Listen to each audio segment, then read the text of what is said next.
સુરત મહાનગરપાલિકાની ચૂંટણીમાં પાટીદાર ગઢમાં ભાજપના મહારથી મેદાનમાં ઉતર્યા છે। પ્રફુલ્લ પાનસેરિયાએ વોર્ડ નંબર 3માં પ્રચારનો મોરચો સંભાળ્યો।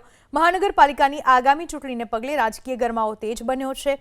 હાઈ પ્રોફાઇલ ગણાતા વોર્ડ નંબર 3 એટલે કે વરાછા, સરથાણા, સીમાડા, લસકાણામાં ભાજપે પોતાની પૂરી તાકાત લગાવી દીધી।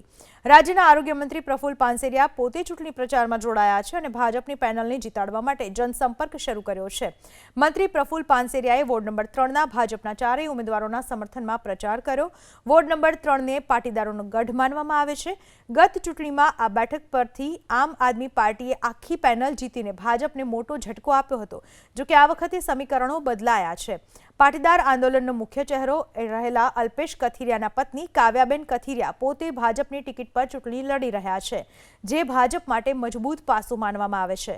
પ્રચાર દરમિયાન પ્રફુલ્લ પાનસેરિયાએ વિશ્વાસ વ્યક્ત કર્યો કે આ વખતે સુરતના પાટીદારો અને તમામ નાગરિકો ભાજપની વિકાસની રાજનીતિ સાથે છે। ગત ચૂંટણીના પરિણામો ભૂતકાળ બની ગયા છે। આ ચૂંટણીમાં વિપક્ષના સુપડા સાફ થઈ જશે અને ભાજપની આખી પેનલ ભવ્ય મતોથી વિજયી બનશે।